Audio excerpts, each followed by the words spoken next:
ಇನ್ನು ಪಬ್ಲಿಕ್ ಟಿವಿಯ ಜ್ಞಾನದೀವಿಗೆ ಕಾರ್ಯಕ್ರಮಕ್ಕೆ ಅಭೂತಪೂರ್ವ ಬೆಂಬಲ ವ್ಯಕ್ತವಾಗ್ತಾ ಇದೆ. ಬಡ ಎಸ್ಎಸ್ಎಲ್ಸಿ ಮಕ್ಕಳಿಗೆ ಟ್ಯಾಬ್ ಕೊಡಿಸುವಂತಹ ಈ ಕಾರ್ಯಕ್ರಮಕ್ಕೆ ಜಯದೇವ ಆಸ್ಪತ್ರೆಯ ನಿರ್ದೇಶಕ ಡಾಕ್ಟರ್ ಸಿಎನ್ ಮಂಜುನಾಥ್ ಹಾಗೂ ಜಯದೇವ ಆಸ್ಪತ್ರೆಯ ವೃಂದ ಕೈ ಜೋಡಿಸಿದ್ದು ಇಂದು 100 ಟ್ಯಾಬ್ಗಾಗಿ ಚೆಕ್ ಅನ್ನು ವಿತರಿಸಿದ್ರು.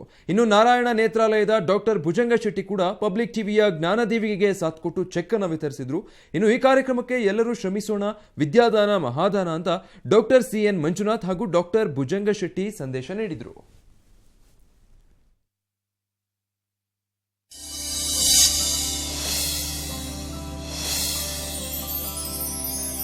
ಇದೊಂದು ತುಂಬ ಒಳ್ಳೆಯ ಕಾರ್ಯಕ್ರಮ ಅನಿಸುತ್ತೆ ನನಗೆ.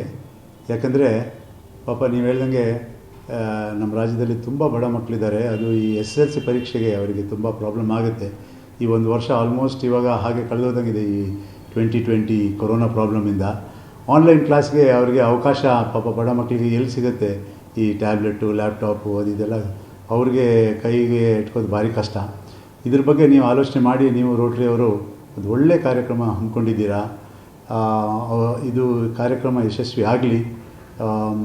ಸಾವಿರಾರು ಮಕ್ಕಳಿಗೆ ಈ ಒಂದು ಕಾರ್ಯಕ್ರಮದಿಂದ ಅವರಿಗೆ ಸಹಾಯ ಆಗಲಿ, ಅವರಿಗೆ ಒಳ್ಳೆಯದಾಗಲಿ ಅಂತ ನಾನು ಕೇಳ್ಕೊತೀನಿ.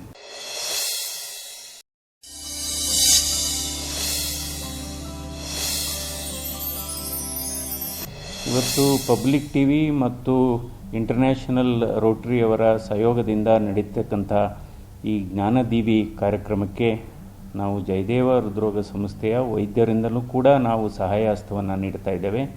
ನಾವು ಜಯದೇವ ಹೃದ್ರೋಗ ಸಂಸ್ಥೆ ವೈದ್ಯವೃಂದದಿಂದ 100 ಟ್ಯಾಬ್ಗಳಿಗೆ ನಾವು ಧನ ಸಹಾಯ ಮಾಡ್ತಾ ಇದ್ದೇವೆ. ಇದು ಮಕ್ಕಳಿಗೆ ಸರ್ಕಾರಿ ಶಾಲೆಯಲ್ಲಿ SSLC ಅಭ್ಯಾಸವನ್ನು ಮಾಡತಕ್ಕಂಥ ವಿದ್ಯಾರ್ಥಿಗಳಿಗೆ ಇದು ಬಹಳ ಅನುಕೂಲವಾಗಲಿದೆ. ಯಾಕೆಂದರೆ ಈ ಸಂದಿಗ್ಧ ಪರಿಸ್ಥಿತಿಯಲ್ಲಿ ಇವತ್ತು ಆನ್ಲೈನ್ ಶಿಕ್ಷಣ ಅನಿವಾರ್ಯತೆ ಇದೆ. ಹಲವಾರು ಮಕ್ಕಳಿಗೆ ಈ ಐಪ್ಯಾಡನ್ನು ತೆಗೆದುಕೊಳ್ಳತಕ್ಕಂಥ ಸಾಮರ್ಥ್ಯ ಇರುವುದಿಲ್ಲ. ಅಂಥ ಮಕ್ಕಳಿಗೆ ನಿಜವಾಗ್ಲೂ ಅನುಕೂಲ ಆಗುತ್ತೆ. ಯಾಕೆಂದರೆ ವಿದ್ಯೆಗಿಂತ ಯಾವುದೇ ದೊಡ್ಡ ಸಂಪತ್ತಿಲ್ಲ. ನಾವು ಮಕ್ಕಳನ್ನೇ ನಾವು ಆಸ್ತಿಗಳನ್ನಾಗಿ ನಾವು ಬೆಳೆಸಬೇಕು.